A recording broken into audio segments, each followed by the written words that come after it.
नमस्कार दोस्तों। आज हम युवा कथाकार पंकज सुबीर की कहानी औरतों की दुनिया का पाठ करेंगे। आज फिर देर हो गई।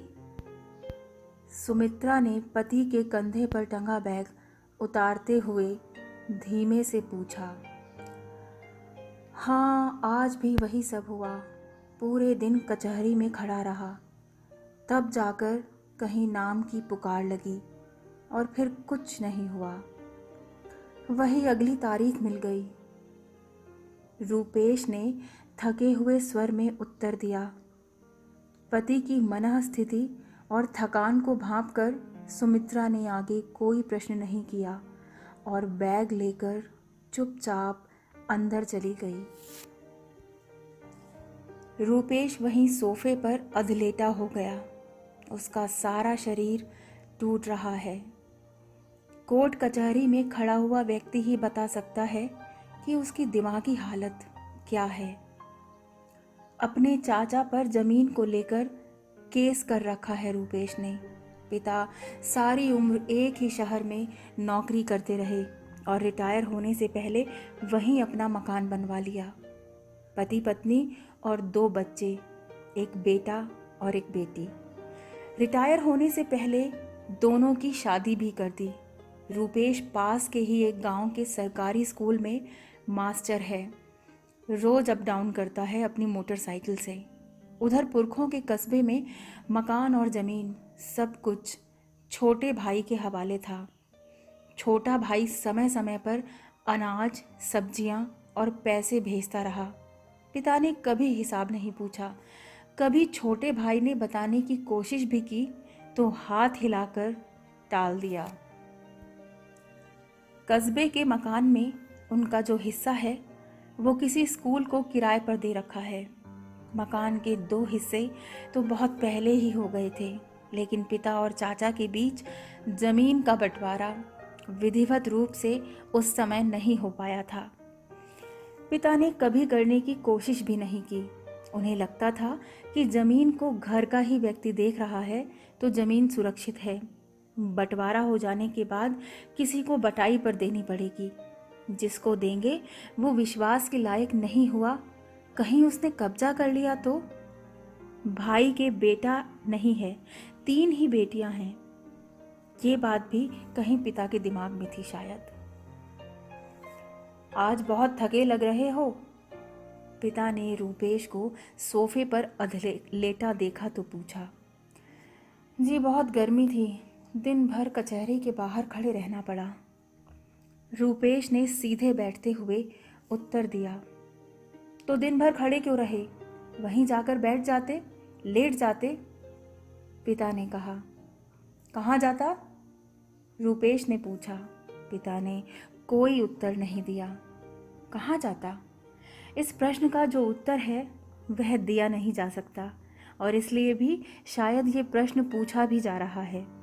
जब केस किया जा रहा था तो पिता, माँ और सुमित्रा तीनों ही उसके विरोध में थे, मगर रूपेश के दिमाग पर तो एक फितूर, एक जिद सी चढ़ गई थी कि चाचा ने जो बेईमानी की है वह गलत है और अपना हक लेने के लिए जो भी रास्ता लेना पड़े वह लेना चाहिए, फिर भले ही वह रास्ता कोर्ट कचहरी से होकर ही क्यों न जाता हो।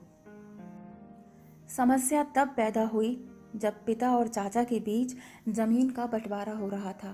पैतृक जमीन करीब 20 बीघा थी, जिसे दोनों भाइयों के बीच 10-10 बीघा बंटना था, जिसे लेकर कहीं कोई विवाद नहीं था।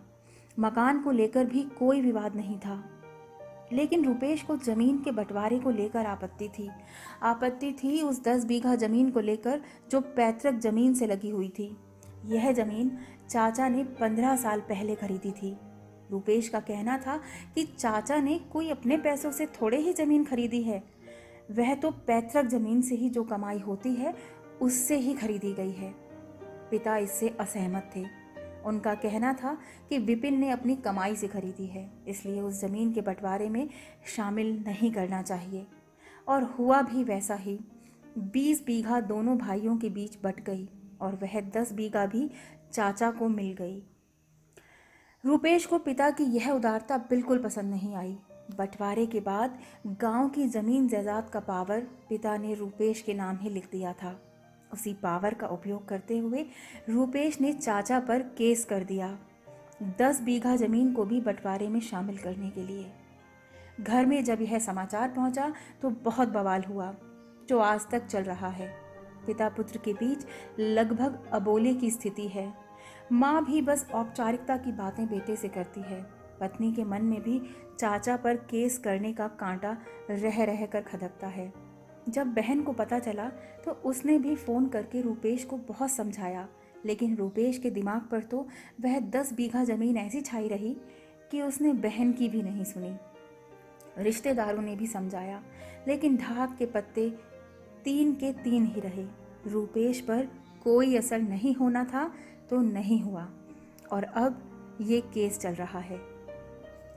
परिवार, रिश्तेदारों, परिचितों सबके मन में फांस की तरह चुभता हुआ। जब भी पेशी पड़ती है तो रूपेश को रिक झिक करके स्कूल से छुट्टी लेनी पड़ती है। एक रात पहले कस्बे के लिए रवाना होता है, रात को पहुंचकर लॉज में रुकता है और सुबह से वकील के घर, कचहरी, फिर शाम को लौटने से पहले एक बार फिर वकील के घर। इतनी पेशियां हो गई हैं, इतना पैसा लग गया है, लेकिन फिर भी केस अभी भी जस का तस ही है।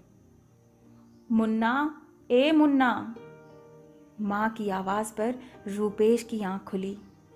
वह सोफे पर अधलेटा हुआ था और उसी हालत में सो गया था।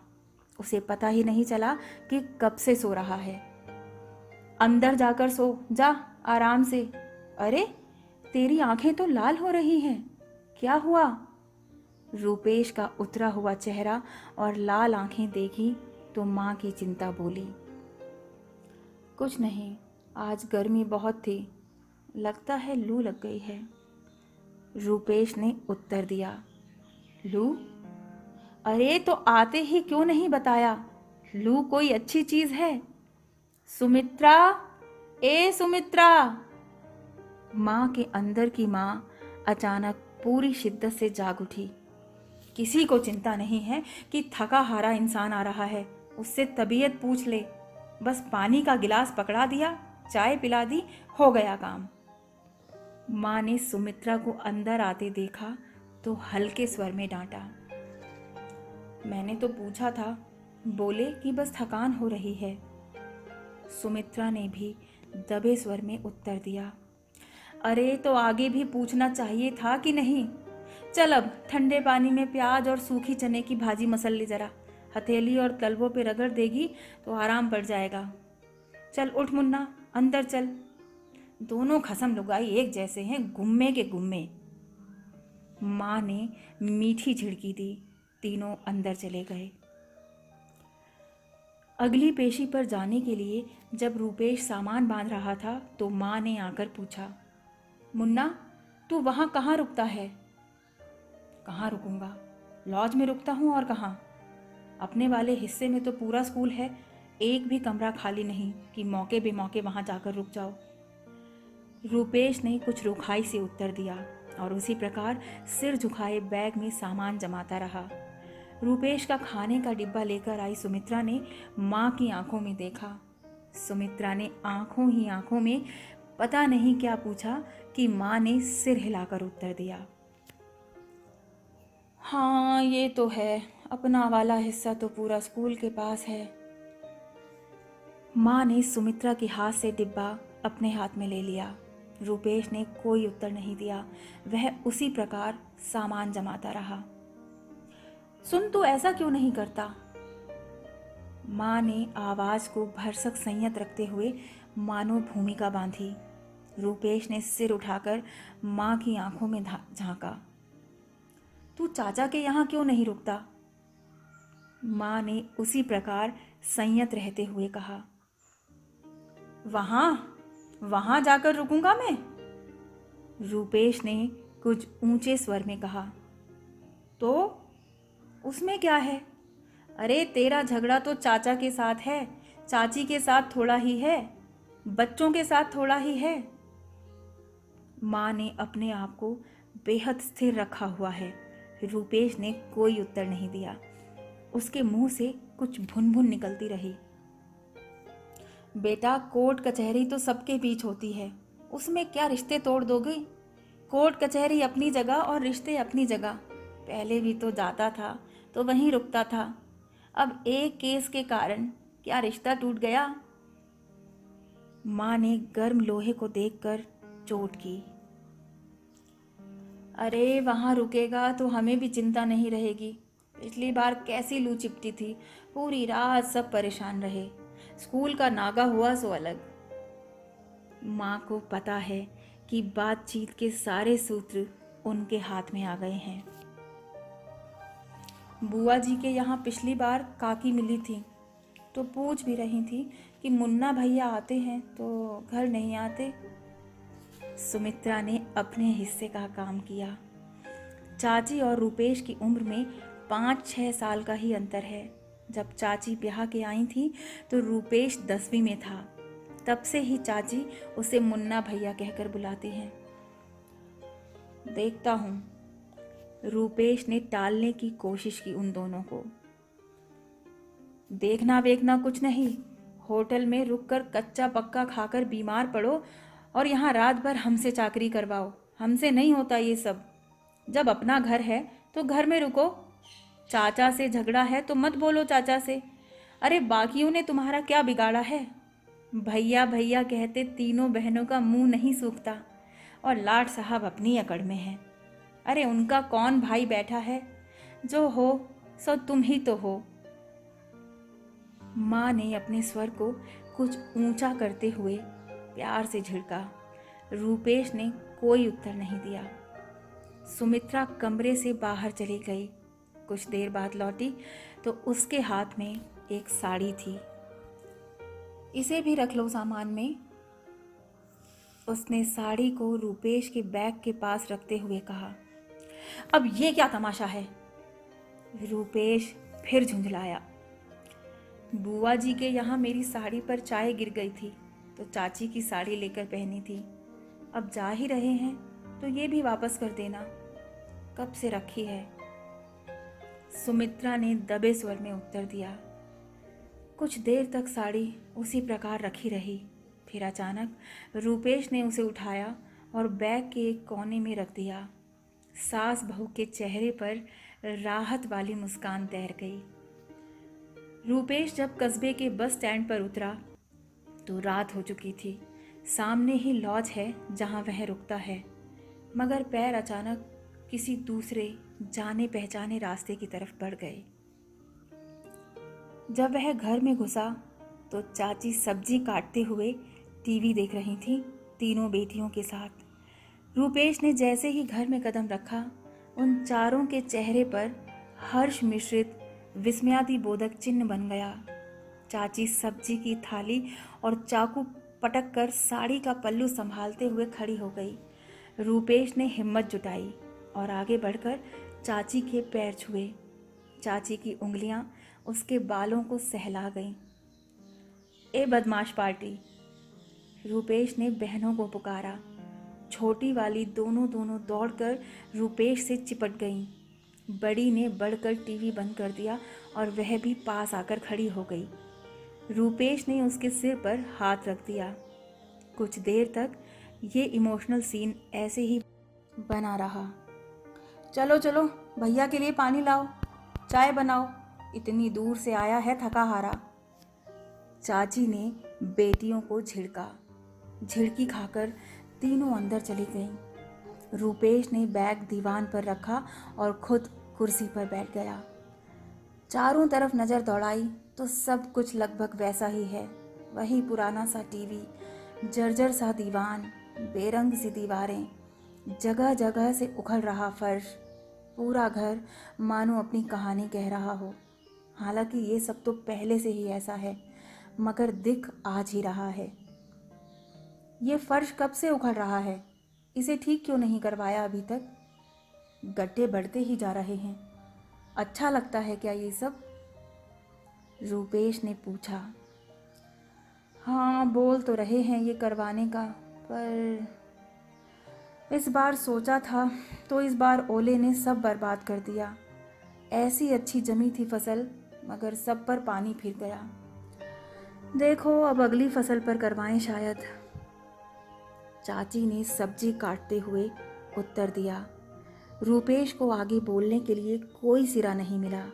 वो सिर झुकाए सब्जी काटती चाची को गौर से देखने लगा। उम्र समय से पहले अपना असर दिखा रही है चाची पर। 12 साल पहले मेहंदी माहुर से गमकती, बिछिया पायल छनकाती जब ये इस घर में आई थी तो कैसी सुंदर लगती थी। उनकी काजल भरी आंखें दिप दिप चमकती थीं। स्कूल से लौटते ही वो सीधा चाची के कमरे में घुस जाता था। चाची को कच्ची इमलियाँ, कच्ची कैरियाँ और कबीट खाना बहुत पसंद था। स्कूल से लौटते समय उसकी ड्यूटी होती थी कि वो यह चीज़ें जहाँ मिले वहाँ से तोड़कर बस्ते में छुपाकर चाची के लिए लाए। गर्मी की छुट्टियों में पूरी दोपहर उसकी और चाची की अष्टचंग पे की महफिल सजती थी, ऐसी कि तब खत्म होती जब दोनों को फटकार पड़ जाती। चाची का और उसका साथ 2 साल का ही रहा। स्कूल खत्म होते ही वह आगे की पढ़ाई के लिए पिता के पास चला गया था। चलो भैया का बैग उठाकर अंदर कमरे में रख दो और बिस्तर की चादर बदल देना। चाची की आवाज़ सुनकर रूपेश वर्तमान में लौटा। तीनों बहनें हाथों में चाय का कप, पानी का गिलास और बिस्किट की प्लेट लिए खड़ी थीं। अरे रहने दो चाची, मैं तो वहाँ लॉज में। रूपेश अपना वाक्य पूरा भी नहीं कर पाया था कि चाची ने सिर उठाकर उसकी तरफ देखा। चाची की पनीली आंखों ने वाक्य को आधे में ही खत्म कर दिया। रूपेश ने बहनों को हाथ से इशारा किया बैग अंदर ले जाने का। तीनों उसका बैग उठाकर अंदर चली गईं। तुमने करेले बनाना कब सीख लिया चाची? रूपेश ने वातावरण को हल्का करने के लिए पूछा। चाची को उसने कभी भी आप का संबोधन नहीं दिया। बचपन में बड़ों की खूब डांट पड़ती थी कि आप कहा कर चाची से, लेकिन चाची तो उसके लिए दोस्त थी और दोस्त को भी कहीं आप कहकर बुलाया जाता है। ये प्रश्न पूछने के पीछे भी एक कारण है। चाची को करेले बनाना नहीं आता था। जब भी बनाती तो एक सिरे से सबकी डांट पड़ती। कभी इतना अमचूर डल जाता कि कड़वे करेले खट्टे हो जाते और कभी पता चलता कि कड़वे के कड़वे ही हैं। उससे बात करते समय चाची झल्ला जाती थी कि जब पता है कि ये इतना कड़वा है तो इसे खाते ही क्यों हैं, कुछ और खा लो, इतनी सब्जियां हैं। पर नहीं, सबको करेले ही खाना है। और उस पर इस कड़वे करेले की इतनी सब्जियां, कभी सूखा कुरकुरा, कभी गीला, कभी भरवा। जब भी रूपेश को सब्जी लाने का मौका मिलता तो वह कभी भी करेले नहीं लाता। कभी कह देता कि बाजार में करेले नहीं आए, तो कभी कह देता कि पुराने और खराब करेले थे। आदत आज भी उसकी वही है। कभी सब्जी लेने जाता है तो करेले कभी नहीं खरीदता। आ गया करते करते, चाची ने हंसते हुए उत्तर दिया। पता नहीं आया भी है कि नहीं, जब खाओगे तो पता चलेगा। चाची पूरे मनोयोग से करेलों को साफ कर रही थी। चाचा, रूपेश ने पूछा। डॉक्टर के पास गए हैं, आते ही होंगे, खाने के टाइम तक आ जाएंगे, चाची ने उत्तर दिया। क्यों, क्या हो गया उनको? रूपेश के स्वर में चिंता घुल गई। शुगर निकली है कुछ ज़्यादा, डॉक्टर ने दवा बदलने को कहा है, कुछ और भी जांचें करवानी हैं, चाची ने उत्तर दिया। रूपेश के पास एक बार फिर सवाल खत्म हो गए। रात को जब रूपेश खाना खाने बैठ ही रहा था कि चाचा आ गए। रूपेश ने उठकर उनके पैर छुए। चाचा अपनी आदत के मुताबिक बोले, अरे अरे बस, खुश रहो खुश रहो, हाथ धोकर आ जाओ आप भी, बहुत देर से आपके लिए इसे भी भूखा बिठा रखा था। देर हो गई तो मैंने कहा अब तू खा ले, इतनी दूर से भूखा प्यासा आया है। चाची ने दोनों को चुप चुप खड़े देखा तो बोली। खाना खाते समय भी दोनों चुपचाप खाते रहे। तीसरी रोटी पर जब रूपेश ने मना किया तो चाची बोली, ले लो, अब 2 ही रोटी खाने लगे हो क्या? कैसा सोने सांग सुखाकर लोहा कर लिया है। जिज्जी और बहुरिया दोनों अपने में मस्त हैं, किसी को ख्याल नहीं कि मनक का ध्यान रखें। सारा लोन और लाली सब सुखा दिया। कैसा लाल था मेरा बच्चा, गालों में अनार फूटते थे। चाची ने अधिकार पूर्वक डांटा।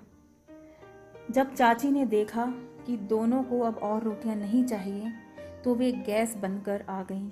एक कुर्सी खींचकर वहीं पास में बैठ गई। दोनों सिर झुकाए चुपचाप थाली में रखे भोजन को समाप्त कर रहे थे। कैसे बने हैं करेले? चाची ने ठिठोली की। अच्छे बने हैं, आ गया है तुमको बनाना। रूपेश ने उसी अंदाज में उत्तर दिया। तुम कह रहे हो तो मान लेती हूँ, नहीं तो इनका तो अभी भी वही हाल है, पसंद नहीं आते। कहते हैं कि अम्मा के बनाए करेलों का स्वाद अलग ही होता था, चाची ने कहा। चाचा उसी प्रकार चुपचाप खाना खा रहे थे। क्यों मुन्ना भैया, ये केस की क्या जरूरत थी? चाची ने विषय को एकदम परिवर्तित कर दिया। कई बार इंसान लोगों से उतना नहीं डरता जितना उसे लोगों के प्रश्नों से डर लगता है, विशेषकर वे प्रश्न जिनके उत्तर या तो उसके पास है नहीं या अगर हैं भी तो वह दे नहीं सकता। यह भी ऐसा प्रश्न था जो रूपेश को सबसे ज़्यादा डरा रहा था। बस उसके लिए राहत की बात यह थी कि प्रश्न पूछते समय चाची का स्वर मुलामियत और अपनेपन से भरा हुआ था। उसमें कहीं भी कोई शिकवा या शिकायत या नाराज़गी नहीं थी। इनसे पूछो, रूपेश ने मानो शब्दों को बटोर कर उत्तर दिया। इनसे क्या पूछूं? इनने आज तक कौन से मेरे सवाल का जवाब दिया है? उलाहने के स्वर में चाची ने कहा। रूपेश के पास कोई उत्तर नहीं था। वह थाली के किनारे पर रखे घी और गुड़ को उंगलियों से मिलाने लगा। चलो केस कर भी दिया तो कर दिया, मगर ऐसा भी क्या कि घर आना छोड़ दिया? लॉज में ठहर रहे हो, बीमार होकर घर वापस जा रहे हो। भाई साहब क्या सोचते होंगे कि किरण का दिल भी ऐसा फट गया कि बेटे के लिए जगह न बची? चाची धीरे धीरे मानो फटती जा रही थी। रूपेश कुछ नहीं बोला, उसी प्रकार गुड़ और घी से खेलता रहा।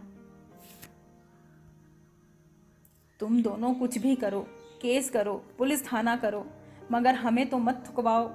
उधर जिज्जी और भाई साहब से नज़र मिलाने लायक मत छोड़ो, और यहाँ समाज और रिश्तेदारों में भी थू थू करवा दो कि सगी चाची के होते भतीजा आता है और होटल में रुकता है। चाची की आवाज़ धीरे धीरे भर्रा रही थी। इनसे पूछे कोई कि क्या छाती पे धर के ले जाएंगे जमीन को? तीनों छोरियां ब्याह के बाद अपने अपने घर चली जाएंगी। उसके बाद किसकी है ये जमीन जायदाद? सब इसकी ही तो है। पर नहीं, मेरी सुनता कौन है? शरीर में बीमारियां पालना मंजूर, पर कोर्ट कचहरी छोड़ना मंजूर नहीं। इस बार चाची चाचा से मुखातिब थी। तुम आदमी लोग तो लड़ लेते हो, फजीता तो हम औरतों का होता है। दुनिया जहान के तानों को तो हम ही सुनते हैं, कहीं आने जाने लायक ना बचते। जिसे देखो बस एक ही बात। शीला बुआ के यहाँ शादी में हर कोई मुझसे वही पूछे, और जिज्जी भी। सारा इल्ज़ाम तो हम औरतों पे ही आएगा ना, कि औरतों के कारण खून के खिलाफ केस कर रखा है। हमने ही तो भड़काया है जमीन को लेकर अपने आदमियों को। किस किस को जवाब देते हम? किसे बताएं कि हमारी सुनता कौन है? हम तो नौकरानियां हैं, ब्याह लाई भी नौकरानियां। कहते कहते चाची के अंदर का ज्वालामुखी फटकर आंखों के रास्ते पूरे वेग से बह निकला। रूपेश तेजी से उठा और घुटनों के बल जमीन पर बैठकर चाची की गोद में सिर रखकर बच्चे की तरह कमर में हाथ डालकर चिपक गया। वह धीरे धीरे सिसक रहा था। सिर झुकाए खाना खा रहे चाचा की थाली में भी टप टप करके नमकीन पानी की बूंदें करेलों में गिर रही थीं। करेले धीरे धीरे और खारे होते जा रहे थे। पास के कमरे में बैठी तीनों बेटियां बिना आवाज़ एक दूसरे से चिपक कर आंसू बहा रही थीं। सारी नमकीन बूंदें एक दूसरे में समाती जा रही थीं और सैलाब में बदलती जा रही थी। सैलाब जिसमें बहती जा रही थी सारी कचहरियाँ, सारे कोर्ट, सारी मुकदमों की फाइलें, खसरा खतौनी, नामांतरण के सारे दस्तावेज, खेतों की मेड़ें, पटवारियों की कलमें, वकीलों के कोट, सब कुछ सब कुछ सब कुछ। सारी दुनिया की औरतें हाथों में फावड़े लिए उस खारे पानी के सैलाब को मोड़ती जा रही थीं। हर उस दिशा में जहाँ कहीं नजर आ रही थी कचहरियाँ, कोर्ट, थाने, मोड़ रही थीं ताकि वह सब कुछ बह जाए ताकि दुनिया हो सके सचमुच औरतों की दुनिया। उम्मीद है आपको यह कहानी पसंद आई होगी।